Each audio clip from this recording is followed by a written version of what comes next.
우리 옆에 계신 분들과 함께 인사하겠습니다. 사랑합니다. 축복합니다.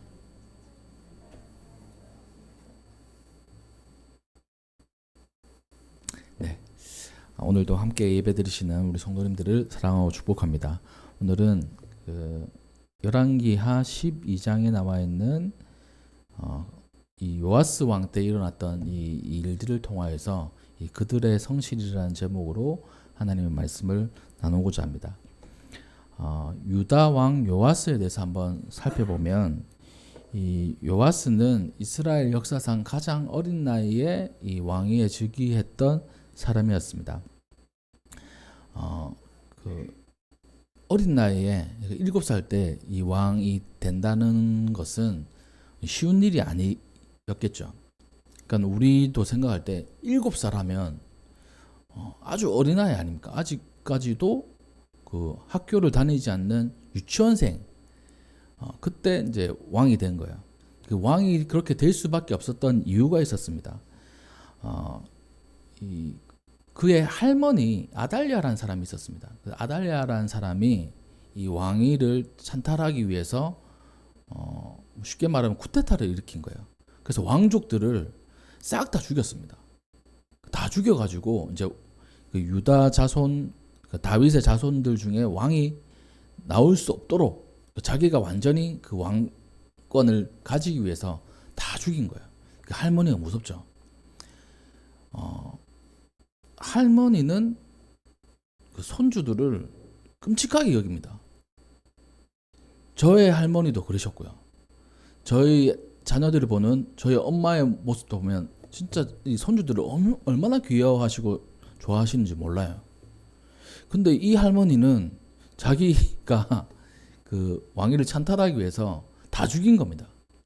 근데 진짜 다행스럽게도 이 요아스는 숨겨줬어요. 네, 숨겨준 곳이 바로 하나님의 성전이었습니다. 이 성전에 숨어가지고 지냈던 겁니다. 그래서 그렇게 지내다가 이 제사장 여호야다와 또 다른 신하들이 이거는 잘못된 거라고 이렇게 생각을 하고 다시 이 쿠데타를 일으킨 거예요. 그래서 그것에 성공해가지고 왕으로 즉위한 사람이 이 요아스라는 왕입니다. 그 나이가 7살이었던 거예요. 그러니까 이 모든 일들을 볼 때 이 요아스는 얼마나 그 기구한 운명을 가지고 그런 삶을 살았겠습니까? 어린 시절에 할머니로부터 죽을 뻔했죠. 또 성전에 숨어 지냈죠. 어린 나이에 왕이 된 겁니다. 그러면 이 어린 왕을 위해서 사는 사람도 있지만 대개 인간은 우리도 이제 드라마 같은 거나 영화 같은 걸 보면 어린 왕이 즉위했을 때 그 권력을 자신이 갖기 위해서 얼마나 많은 신하들 또 친족들이 다가옵니까? 그래서 좌지우지하려고 하잖아요. 근데 그렇지 않고 참 감사하게도 여호야다라는 이 제사장이 이 요아스를 잘 보필했던 거예요. 그래서 이 여호야다라는 사람을 평가를 할 때 12장 2절 말씀에 요아스는 제사장 여호야다가 그를 교훈하는 모든 날 동안에는 여호와 보시기에 정직하게 행하였으며 이렇게 되어 있습니다. 그러니까 여호야다가 하나님의 말씀대로 그 어린 왕을 잘 이끌어줬던 거예요. 그러니까 하나님 보시기에 정직하게 행했다. 이 성경은 기록하고 있습니다. 여호야다가 이 왕권에 대한 욕심을 가진 게 아니고 하나님 나라를 잘 이루는 것에 대한 그런 욕심이 있었던 거예요. 그래서 왕을 잘 보필했던 겁니다. 근데 여기 말씀을 보면 그 여호야다가 그를 교훈하는 모든 날 동안에는 하나님 보시기에 정직하게 행했다. 이 말은 여호야다가 없을 때는 그렇지 않았다는 말로 우리가 해석할 수 있죠. 그러니까 우리 주변에 어떤 사람이 있는지 참 중요합니다. 우리 주변에 진짜 하나님 말씀대로 또 선한 일에 함께하는 사람들이 있으면 우리도 함께 그렇게 되는 거예요. 근데 그렇지 않으면 우리는 우리 뜻대로 살아가는 참 나약한 우리의 모습이란 겁니다. 그렇게 요아스가 왕이 되고 또 이제 이 남유다라는 나라를 통치해 나가는데 1절 말씀에 보면 40년간 통치했다. 그러니까 7살에 즉위해가지고 이 40년 동안 통치를 했던 겁니다. 이 요아스가 했던 일들 중에 중요한 일이 하나 있었어요. 그게 뭐냐면 이 성전을 수리하는 거였습니다. 이 요아스라는 왕이 이 성전에 대한 관심을 가질 수밖에 없었던 이유가 그가 성전에 숨어서 지냈기 때문에 성전에 대한 애착이 있었던 거예요. 그러니까 숨어 지냈다고 하면 성전 구석구석을 이렇게 돌아보지 않았겠습니까? 여기도 숨고 또 누가 뭐 오면 저기도 숨고 구석구석을 너무나 잘 아는 거예요.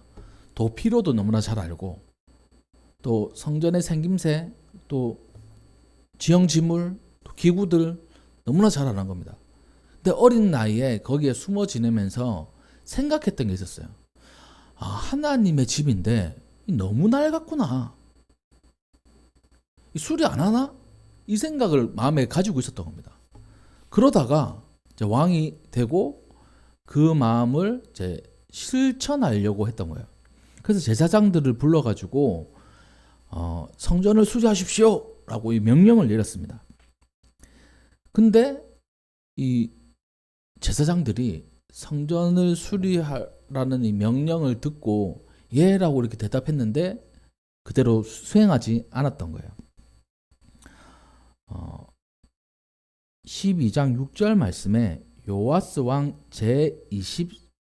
제23년에 이르도록 제사장들이 성전에 파손한 데를 수리하지 아니하였는지라.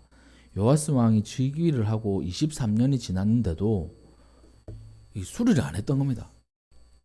그러면 이 제사장들은 왜 수리를 안 했을까요? 첫 번째, 어린 왕이기 때문에 무시했다. 그렇게 볼 수도 있겠죠. 두 번째, 수리를 하고 싶은데 수리할 돈이 없었다. 그럴 수도 있겠죠. 세 번째, 수리할 돈은 있지만 냈을 돈이 없기 때문에 하나님의 성전을 수리하는데 쓰지 않았다. 자기 욕심만 채웠다. 이렇게 볼 수도 있습니다. 여러 가지가 있지만 대개는 이렇게 봐요. 그 성전에 들어오는 그 헌금의 상당량이 제사장의 몫이었습니다. 근데 그것을 떼가지고 성전을 수리하려고 보니까 아까운 거예요. 그러니까 차일피일 미루다가 못한 겁니다. 왕이 즉위하고 23년이 지난 그 후까지. 그래서 그 사실을 보고 다시 이 제사장들을 불러서 새로운 이건 그 정책을 펼칩니다. 이 정책의 이름은 성전 수리 프로젝트라고 해가지고 다시 성전을 수리하도록 하는데 딱 보니까 이 성전을 수리해야 되는 그 헌금들이 수리하는 대로 흘러가지 않는 거예요. 그래서 이 요아스는 헌금함을 만듭니다. 9절 말씀에 보면 제사장 여호야다가 한 궤를 가져다가 그것의 뚜껑에 구멍을 뚫어서 여호와의 전문 어귀 오른쪽 곧 제단 옆에 두매 여호와의 성전에 가져오는 모든 은을 다 문을 지키는 제사장들이 그 궤에 넣더라. 그러니까 헌금함을 하나 만든 거예요. 이 헌금은 하나님의 성전을 수리하는 데 쓰도록 하겠습니다 라고 한 거예요. 그래서 그 헌금에 이 헌금이 차면 계수를 하는 겁니다. 계산을 하여서 10절 말씀의 마지막에 보면 계산을 하여서 봉하고, 그러니까 아무도 쓰지 못하게 봉했던 거예요. 성전 수리를 위해서 써야 되니까 봉해버린 겁니다. 그리고 그 봉한 것을 성전 수리하는 사람들에게 넘긴 거예요.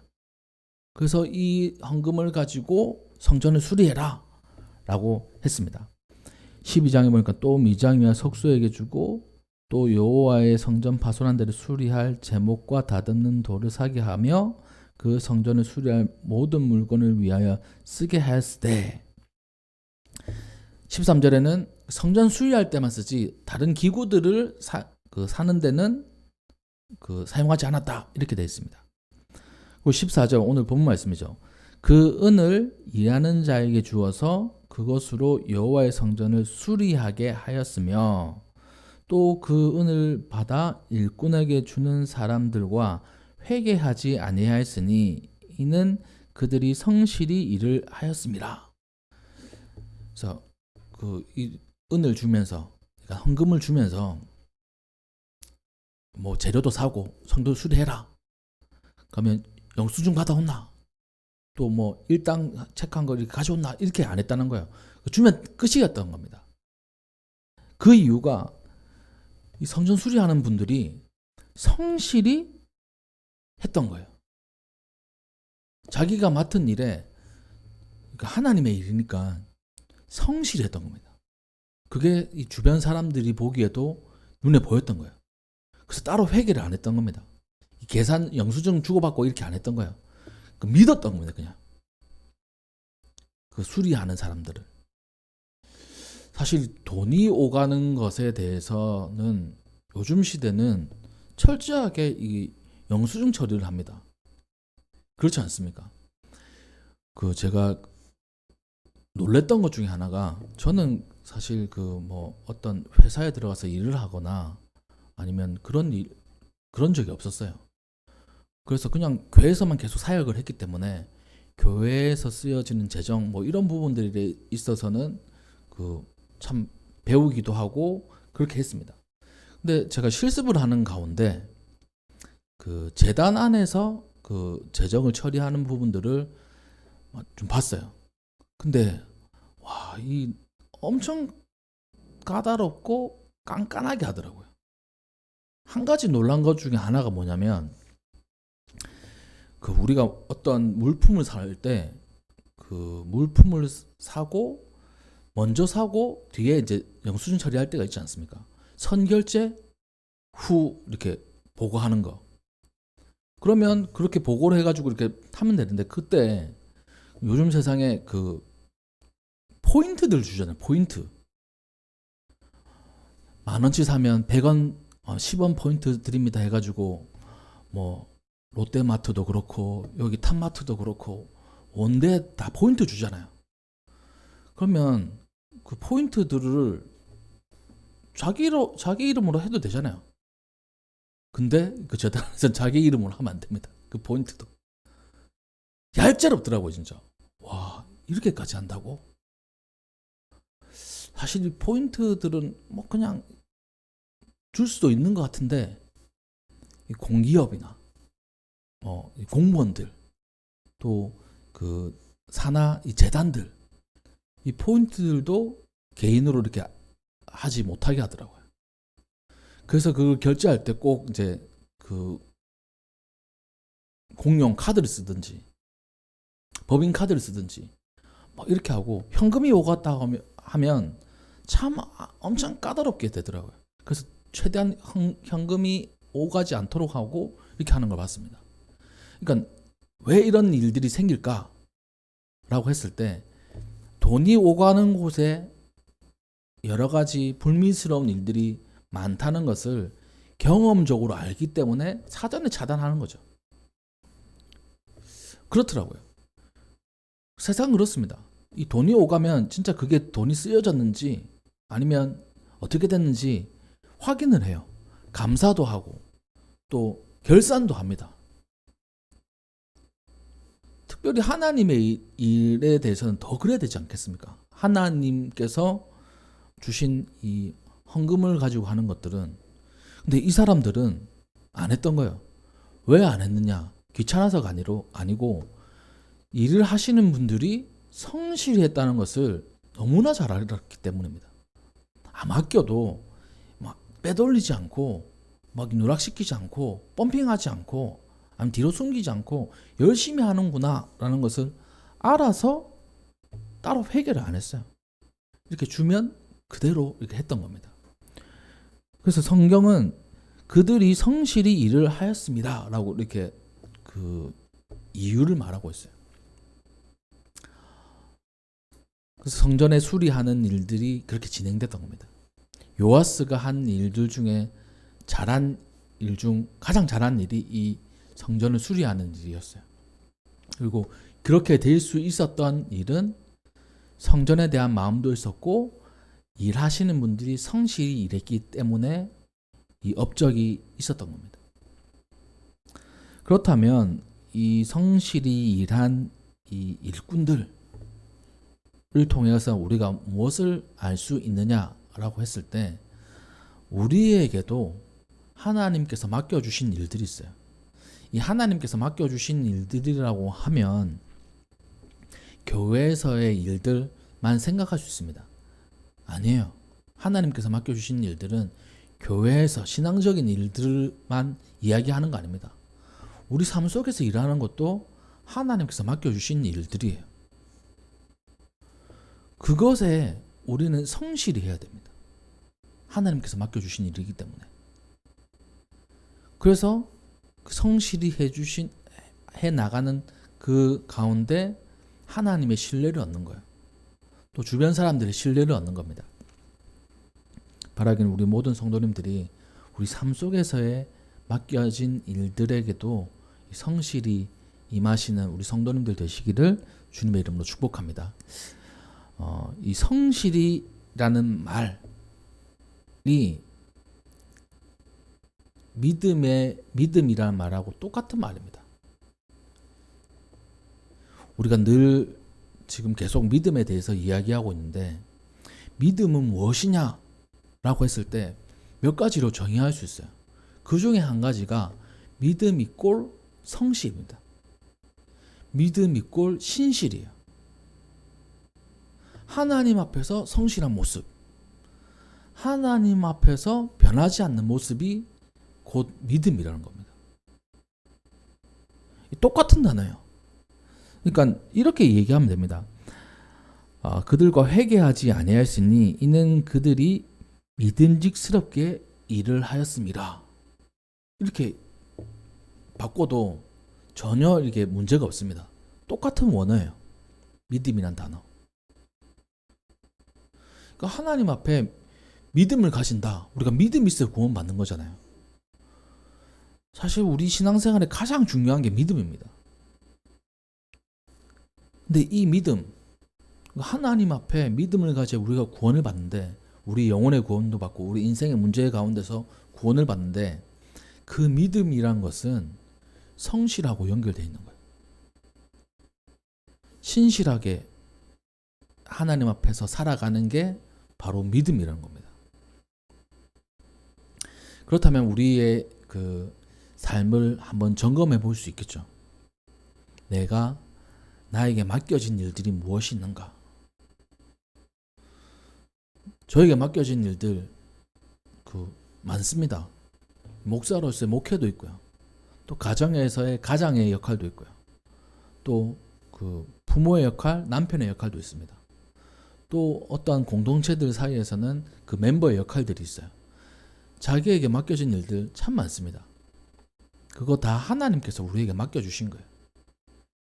그것에 성실히 임하는 자세가 나에게 있다면 나는 믿음을 가진 사람인 겁니다.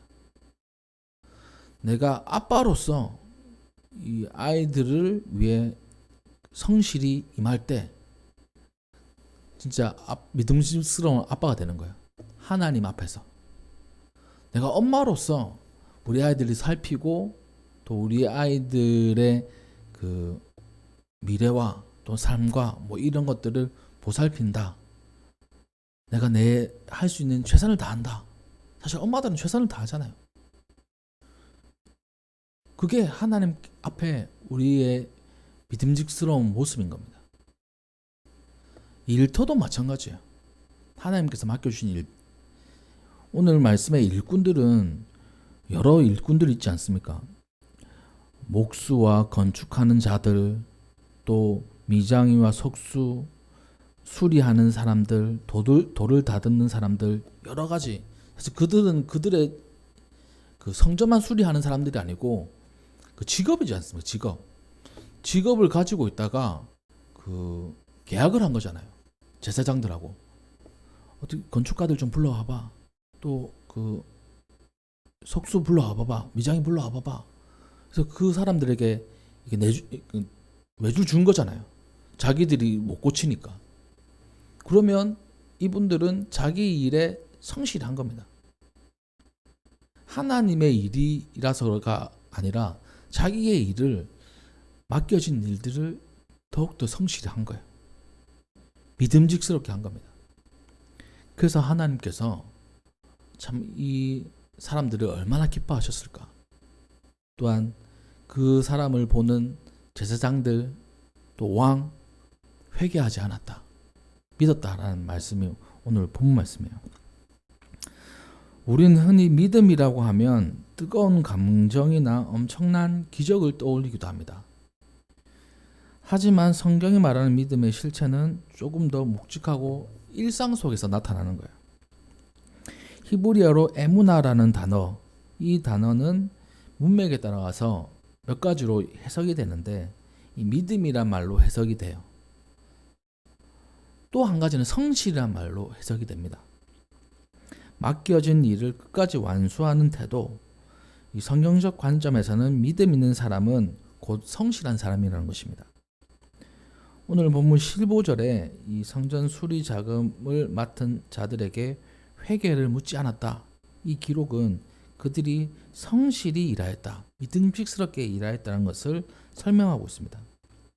그들은 보이지 않는 하나님 앞에서 일하고 또 보이는 사람 앞에서 성실하게 일했기 때문에 사람의 감시가 따로 필요 없을 만큼 정직하고 꾸준했다는 거예요. 우리가 이 모습을 본받아야 될 것입니다.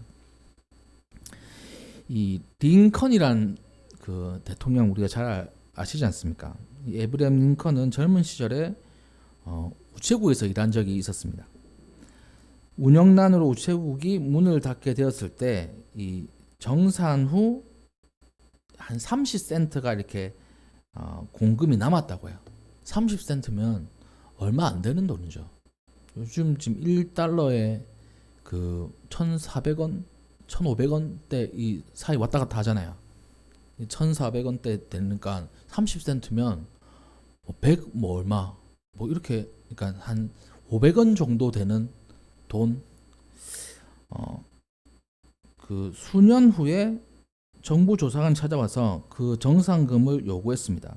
당시 링컨은 매우 가난해서 끼니를 걱정할 정도였지만 그는 낡은 가방 구석에서 헝겊에 싼 동전들을 꺼내어 놓았다고 합니다. 수년 동안 그 돈에 단 한 손가락도 되지 않았던 거죠. 그대로 보관했습니다. 그래서 조사관이 놀라지 않을 수 없었던 거예요. 이 돈은 내 돈이 아닙니다. 아무리 적은 액수라도 남의 것에 손을 대면 안 됩니다. 이것이 나의 원칙입니다. 이렇게 링컨이 얘기했다고 합니다. 사실 뭐 한 500원 정도 되는 돈, 우리 요즘엔 동전도 잘 보기 힘들지 않습니까? 그 마트 같은 데 보면 동전 되게 막 카드 쓰니까 동전이 나오면 많은 분들이 거기 그 불이웃떻게 하는 그 통에 넣기도 하고 막 그러시더라고요. 그러니까 어디 있는지도 모를 정도의 그 작은 금액이었지만 이 링컨은 자기 돈이 아니었기 때문에 똘똘 싸가지고 가지고 있었던 거예요. 그래서 그 정산하는 또 감사하는 분에게 딱 내보였던 겁니다. 이것이 바로 이 본문이 얘기하는 그 에무나, 이 믿음, 성실의 삶입니다.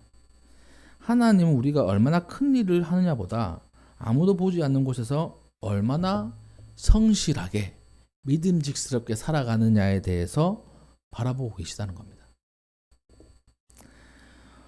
오늘 본문의 이 수리공들은 성전 수리비를 착복할 수도 있었겠죠.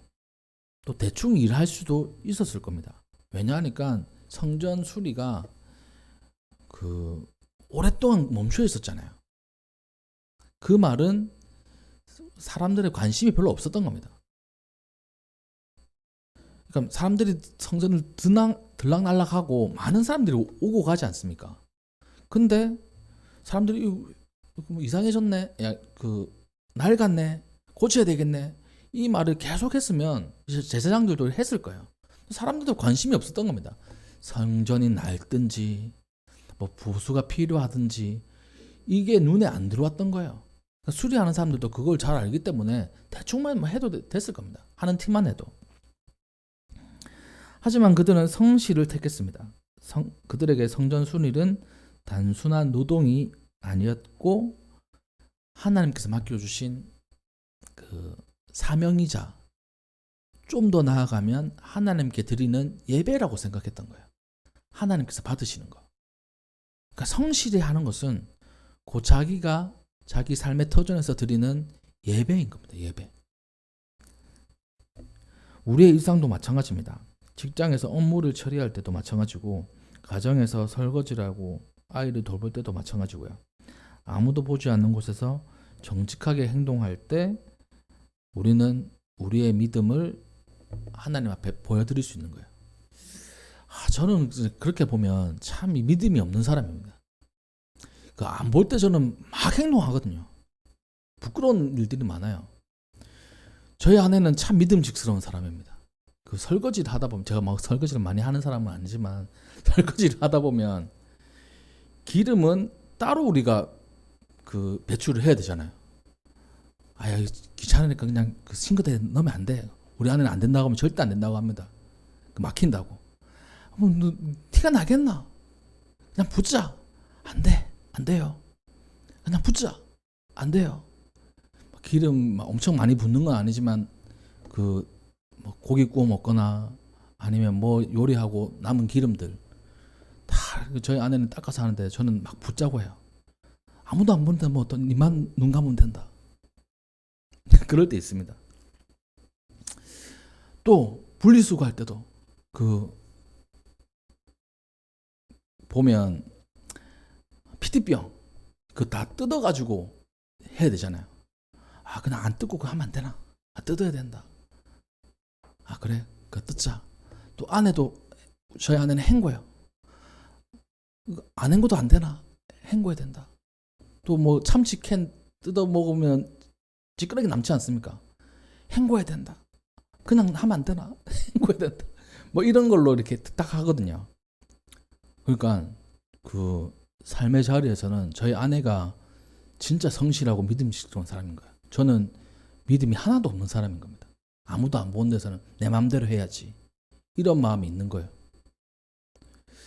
우리 성도님들은 어떻습니까? 아무도 안 보는 곳에서 우리는 성실하게 우리의 삶을 살아가고 있습니까? 아니면 우리의 마음대로 살아가고 있나요? 진짜 믿음이 있는 사람이라면, 진짜 하나님 앞에 성실한 사람이라면 모든 순간이 하나님께서 보고 있다는 사실을 우리는 인지하고 살아가야 됩니다. 그게 어떻게 보면 성실의 기초인 거예요. 아무도 보지 않는 곳에서 정직하게 행동할 때 주님, 저는 주님을 믿습니다 라는 입술의 고백이 실제가 되는 겁니다. 단지 말만, 마음만이 아니라 성실한 삶의 태도로 증명하는 것입니다. 세상은 우리 기독교인들의 신학과 신앙을 통해서 감동하지 않습니다. 하지만 우리의 성실한 모습을 통해서는 사람들은 감동할 수 있어요. 주변 사람들도 마찬가지일 것입니다. 비로소 우리가 믿는 하나님에 대해서 인정하게 될 것이에요. 그러므로 우리는 믿음을 가지자고 올 한 해 이렇게 말씀을 전하고 있지만 삶의 자리에서 성실한 사람이 진짜 믿음의 사람이라는 것을 오늘 성경을 통해서 배우게 됩니다. 아무도 보지 않아도 하나님 앞에서 또한 인생 앞에서 우리는 성실히 살 수 있어야 돼요. 오늘 하루 또한 이번 한 주 성실히 일하였으므로 회개를 묻지 아니하였다는 이 아름다운 칭찬이 우리 성도님들의 삶 가운데 삶의 현장에서 일어나시기를 주님의 이름으로 축복합니다. 그래서 우리 성도님들의 주변 분들이 우리 성도님들의 이 성실한 모습 또 믿음직스러운 모습을 통해서 하나님을 발견하게 되고요. 또한 그 은혜를 누리는 귀한 한 주가 되어서 하나님께 영광을 올려드리시는 우리 모든 성도님들 되시기를 주님의 이름으로 축복합니다. 네, 기도하겠습니다.